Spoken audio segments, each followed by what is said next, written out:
Bonjour ma reine, bienvenue sur les Belles d'Ébène, ton espace de douceur, de sagesse et de transformation intérieure. Ici, nous parlons sans jugement, avec amour et vérité. Notre but est simple, t'aider à retrouver ton équilibre, ta paix intérieure, et à construire des relations saines, fondées sur le respect et la compréhension mutuelle. Aujourd'hui, nous allons aborder un sujet que beaucoup de femmes vivent en silence, le besoin de repos et de reconnaissance dans le couple.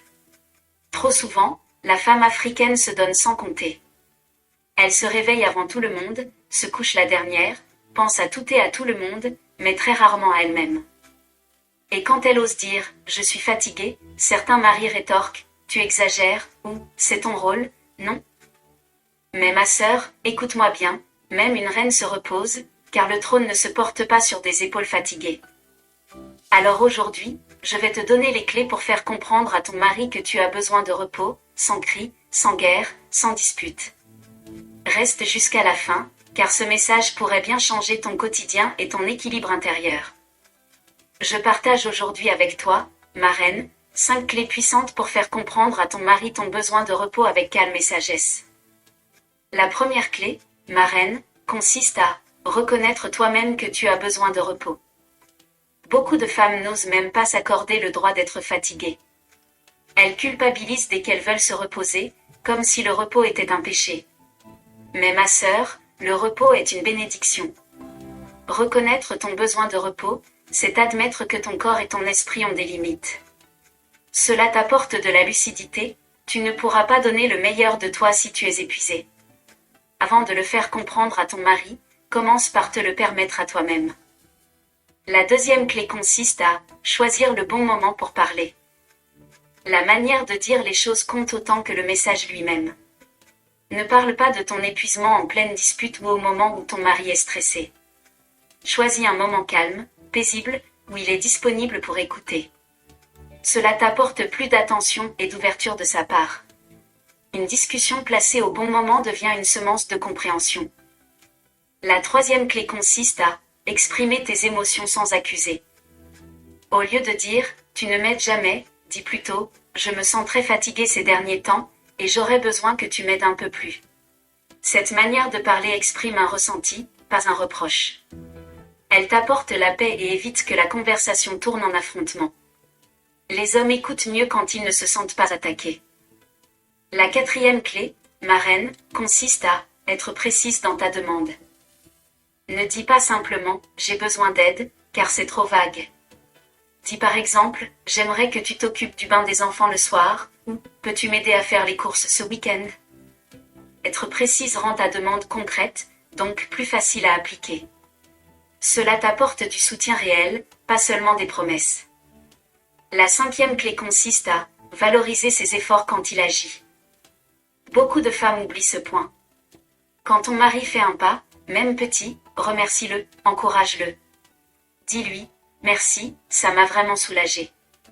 La gratitude ne te diminue pas, elle renforce l'envie de ton mari de recommencer.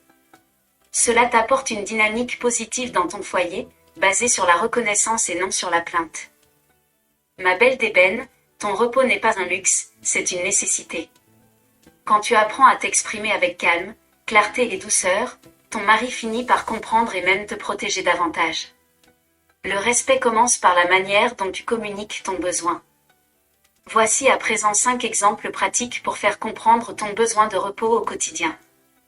Le premier exemple consiste à parler avec ton mari à un moment de complicité. Parle-lui après un bon repas, ou pendant une balade, un moment de calme.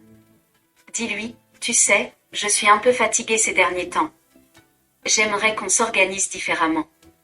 Cette approche douce et posée évite la confrontation. Elle t'apporte l'écoute et ouvre la porte à un dialogue constructif.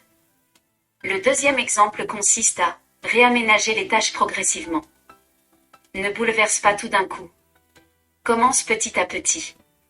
Par exemple, un jour, laisse ton mari ou un des enfants s'occuper du dîner, pendant que tu te reposes. Ce changement graduel t'apporte du répit sans créer de résistance brutale.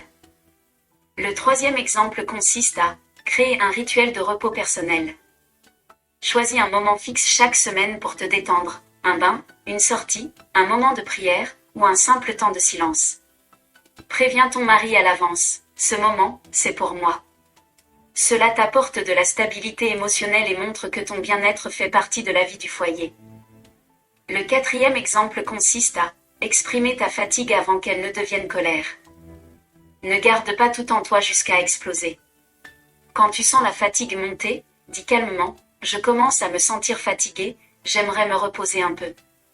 Cette attitude t'apporte le respect, car tu restes maîtresse de tes émotions. Tu enseignes à ton mari que tu n'as pas besoin de crier pour être entendu. Le cinquième exemple consiste à montrer par ton attitude l'importance du repos. Quand ton mari te voit te poser, lire, te relaxer, il comprend que ce moment est sacré. Le repos devient alors une valeur du couple, pas une faiblesse. Cela t'apporte la reconnaissance de ton besoin sans même avoir à te justifier. Tu inspires aussi tes enfants à comprendre qu'une maman en paix est une maison en paix. Ma reine, le repos est une arme de sagesse. Une femme reposée parle avec douceur, agit avec clarté et aime sans amertume. Tu n'as pas besoin de t'épuiser pour prouver ton amour. Ton équilibre est aussi une preuve d'amour pour ta famille. Mets la main sur ton cœur, ma reine, et répète cette déclaration 2 fois avec moi. Je mérite le repos. Mon corps est le temple de Dieu, et je le respecte. Je sers avec amour, mais sans m'épuiser. Je parle avec sagesse et je suis entendu. Je vis dans l'équilibre, la paix et la grâce. Répète cette déclaration 7 fois de suite, afin qu'elle transforme ta manière de penser, de parler et de t'aimer. Et toi, ma belle d'ébène, dis-moi en commentaire, quel moment vas-tu t'accorder cette semaine pour te reposer? Fais-en un engagement public, pour toi et pour ton bien-être. Abonne-toi à Les Belles d'Ébène, clique sur « J'aime » et partage cette vidéo à une sœur qui se sent fatiguée, mais qui n'ose pas demander de l'aide. Tu pourrais être la main de Dieu qui l'aide à respirer à nouveau. Dans la prochaine vidéo, nous parlerons de « Quand ton mari ne t'écoute plus, comment te faire entendre sans crier ni pleurer ?» Un thème profond pour t'aider à retrouver ta voix, ton autorité douce et ta place dans la communication du couple.